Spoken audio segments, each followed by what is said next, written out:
Hidden lab के दूसरे episode में आपका स्वागत है। तो सेन जी अपने सियान का वेट कर रही होती है और बोलती है कि कहाँ रह गए हो तुम, लेट क्यों कर रहे हो, देख लेना अगर तुम नहीं आए ना तो कभी भी तुम्हारी गर्लफ्रेंड नहीं बनेगी और ऐसे बोलना ही था तो कि तब तक सियान पीछे से आके उसके गालों पे एक सोया मिल्क लेकर आया होता है, उसके गालों पे रखता है और बोलता है कि अरे मैं तुम्हारे लिए मिल्क लेने गया था और अगर मेरे फ्यूचर में गर्लफ्रेंड नहीं बनी ना तो उसकी जिम्मेदार तुम ही होगी।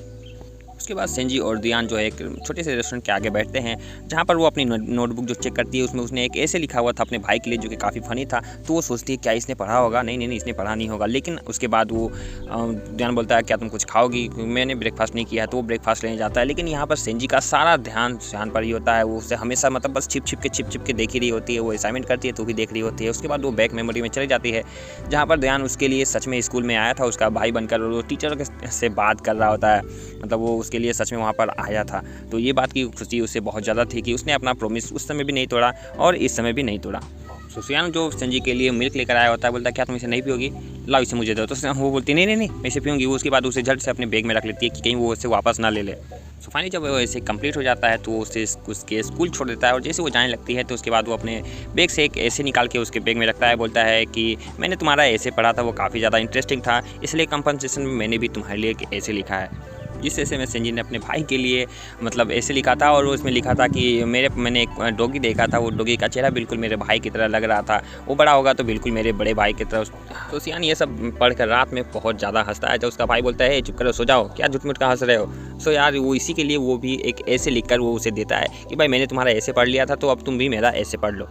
सेंजी जब ये लेटर लेकर जा ही रही होती है तभी उसकी फ्रेंड अचानक से रास्ते में जाती होती है, क्या छिपा रही क्या एक लव लेटर है। बताया नहीं ऐसा कुछ भी नहीं है। सो उसे वो देखने नहीं देती है। तो ये सब हो ही रहा होता है तभी एक लड़का वहाँ पर आता है जो कि सेंजी के पास सीधे आके 1 2 3 करके बाद डांस शुरू कर देता है, पतली कमरिया मोरी हाय हाय हाय। तभी वो सेंजी उसे रोकती है, तुम ये क्या कर रहे हो, क्या तुम्हें मेरा डांस पसंद नहीं आया, मैंने कितनी मेहनत की है, उसके बाद तुम्हें जाके इस स्कूल में मैंने एडमिशन लिया है ताकि मैं तुम्हारे मतलब इन सारी लड़कियों के साथ रह सकूँ। उसके बाद वो बोलता है कि तुम्हें मेरा डांस पसंद नहीं आया, फिर से करते हैं, ये गधों ने गलती कर दिया, फिर से 1 2 3 पतली कमरिया मोरी। लेकिन वो सेंजी किसकी एक बात भी नहीं सुनती है और वो जाने लगती है। बोलती है अच्छा सेंजी सुन ना, नेक्स्ट वीक जो है ना बहुत ही इंपॉर्टेंट डे है, पता है क्या है वो। फिर वो जैसे वो बोलने लगता है तो वो फिर सेंजी आगे बढ़ जाती है, अरे वो मेरा बर्थडे है, उस दिन हम लोग बहुत स्पेशल धूमधाम से उसे मनाएंगे, समझे कि नहीं। लेकिन सेंजी उसे ज़रा भी नोटिस नहीं करती है। तो आई थिंक ये भी लगता है कि सेंजी के पीछे पागल है। सेंजी जब क्लास में आकर अपने डेस्क पे बैठती है तो बहुत ही प्यार से उस मिल्क को बाहर निकाल के अपने डेस्क पे रखती है। जब उसकी फ्रेंड आके बोलती है ये क्या है, तुमने मिल्क क्यों खरीदा, तुम्हें पता है ना तुम्हें इससे एलर्जी है।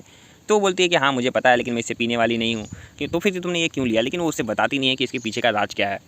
उसके बाद जब वो रात में घर आती है तो सोचती है कि उसे फ्रिज में रख दूँ, लेकिन वो सोचती है कि अगर फ्रिज में रख लें तो कोई ना कोई इसे पक्का पी लेगा। तो उसे बैग में छिपा के वापस अपने रूम में लेके चली जाती है। और इस बोतल का सिर्फ इतना इसलिए ध्यान देती हैं क्योंकि भाई उसे जियान ने दिया था और उसने उससे जब दिया था तो उसने उसके गालों को उससे टच किया था, तो इसीलिए उसे चाहे भी किसी भी कीमत पे मतलब खोना नहीं चाहती है। उसके बाद वो सियान के दिए हुए ऐसे को पढ़ना स्टार्ट करती है और बहुत ज़्यादा खुश होती है कि भाई सियान का ये ऐसे उसके हाथों से लिखा हुआ है। लेकिन पॉइंट की बात तो ये होती है कि उसमें उसने उसके भाई के बारे में नहीं बल्कि अपने बारे में लिखा होता है कि किस तरह वो उससे मिला था और मतलब संजीन से के उसने मिला था और अब तक की उसकी जितनी यादें थी बचपन की छोटे की, जब वो उससे मिला था अभी वो जब मिला, वो सारी बातें वो उसमें लिखा होता है। तो वो उसे पढ़ती है और बहुत स्माइल करती है और जब वो सारी लेटर्स वो पूरा पढ़ लेती है तो उसके बाद वो उसी भी छिपा के रखने की कोशिश करती है कि कोई इसे भी ना देख ले। उसके बाद सेंजी उस सोया मिल्क को और उसके दिए हुए गिफ्ट रकून को दोनों को साथ में रख के एक ड्राइंग करने लगती है। तभी उसकी माँ अंदर आती है तो वो देखती है कि ये क्या सोया मिल्क यहाँ पे रखा हुआ है, तुम इसे तो पीने वाली हो नहीं ना, तुम्हें पता नहीं इसे तुम्हें एलर्जी हो जाती है। लेकिन वो इसे भी अपनी मम्मी को नहीं देती है, बोलती है नहीं ये ख़राब हो चुका है। तो वो जाके मिल्क को बाहर फेंक देती है। लेकिन वो शीशी को जो होता है वो उसे कलेक्ट करके वापस से रख लेती है क्योंकि वो उसे तो कभी फेंकने वाली है नहीं।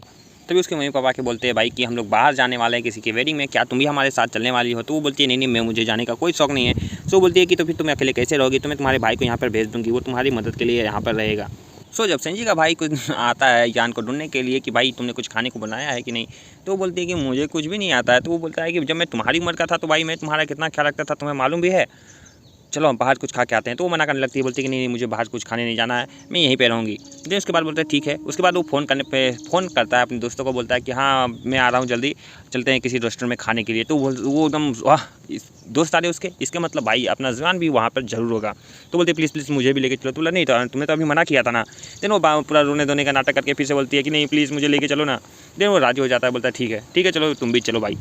सेंजी अपने भाई के साथ निकल जाती है लेकिन उसकी खुशी ज़्यादा देर टिकती नहीं है कि लेकिन जब वो देखती है कि पीछे वाले सीट पे भाई सियान नहीं, वो मोटा हुआ उसका जो दोस्त एक और जो था वो वहाँ पे बैठा है। तो वो बोलती है जय यहाँ ना मेरा बेकार ही हो गया।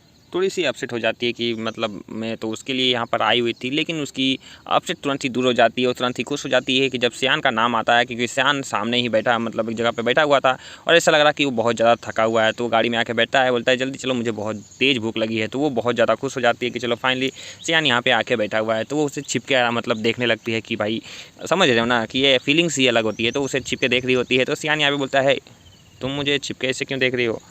तो उसके भाइयों को लगता है कि मतलब वो मजाक कर रहा है। तो बोलता है कि हाँ अभी तुमने मुझे देख के ब्लश किया ना। तो उसका भाई बोलता है बस करो यार, तुम सबके साथ ऐसे ही बोलते हो, तुम तो मुझे भी यही बोलते हो कि मैं तुम्हें देख के ब्लश करता रहता हूँ। तो इस बात पर सेंजी भी बोलने लगती है कि हाँ मैं तुम्हें देख के क्यों ब्लश करूँगी, तुम इतने भी ज़्यादा हैंडसम हो नहीं, समझे ना। तो ये बात तो सियान सोचता है अच्छा सच में क्या मैं, चलो कोई बात नहीं। उसके बाद वो रूस के बैठ जाता है, मतलब ऐसा दिखाता है कि वो रूस गया है। तो यहाँ पर सेंजी को लगता है बाप रे मैंने कुछ ज़्यादा तो नहीं कह दिया, क्या ये मेरी बात से अपसेट तो नहीं हो गया। तो फाइनली जब वो लोग रेस्टोरेंट पे पहुंचते हैं तो सेंजी बोलती है अपने भाई को क्या मैं थोड़ा देर तुम्हारे साथ यहाँ रुक सकती हूँ। तो बोलता है कि यहाँ पे रुके क्या करोगे तुम, रेस्टोरेंट के अंदर जाओ मुझे गाड़ी पार्क करनी है। लेकिन वो बोलती है प्लीज़ मेरी बात समझो ना, मुझे यहाँ थोड़ी देर रुकना है। लेकिन वो उसकी एक भी नहीं सुनता, बोलता है चलो जाओ यहाँ से, वो सब लोग वहीं पर साथ में है ना, तुम क्यों परेशान हो रही हो।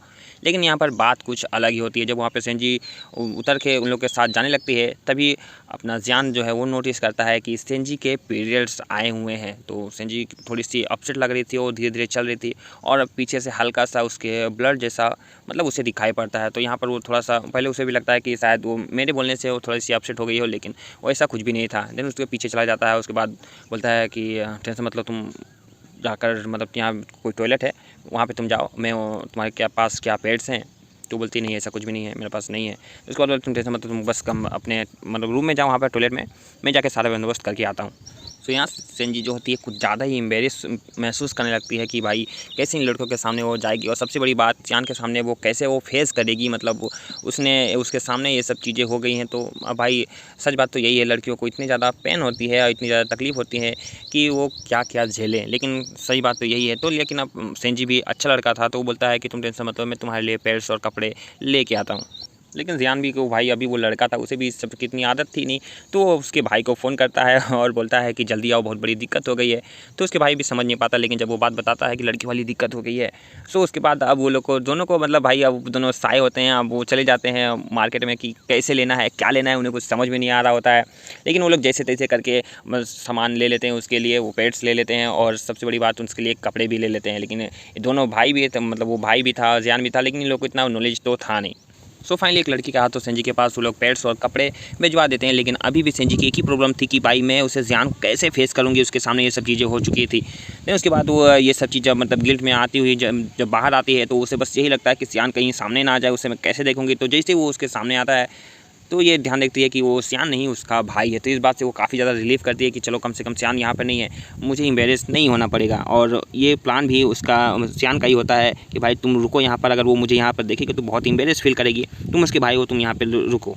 सो सेंजी का भाई यान जो होता है उससे वापस लेके चला जाता है, बोलता है ऐसी कुछ भी बात नहीं है, सब छोटी सी बात है चलो। लेकिन यहाँ पर ज़ियान भी बहुत ही मैच्योर बिहेव करता है जैसे कि कुछ हुआ ही नहीं है, सब तो नॉर्मल सी बात है। लेकिन ये थोड़ी सी एम्बेरस फील कर रही थी, लेकिन अब थोड़ी सी उसे राहत मिलती है कि सब लोग नॉर्मल बिहेव कर रहे हैं उसके साथ। उसके बाद लोग खाने के लिए ऑर्डर करते हैं तो ज़ियान बोलता है रुको मैं 1 मिनट आता हूँ। उसके लिए वो जाता है और गर्म पानी मतलब गर्म पानी या फिर कुछ ऐसा होता है जिसे पीने के लेकर आता है और उसके सामने रखता है। तो जब सेंजी उसे पीती है तो उसे काफ़ी अच्छा महसूस होता है। तो ये जानकर वो बहुत ज़्यादा खुश होती है कि भाई ज़ियान को मेरी काफ़ी परवाह है, वो इस सब चीज़ों को समझता है। देन उसके बाद सेंजी जब कुछ खाने के लिए जाती है तो उस खाने में कुछ ऐसा पड़ा होता है जो कि शायद पीरियड्स को नुकसान करते हो या फिर कुछ मूड स्विंग्स करते हो।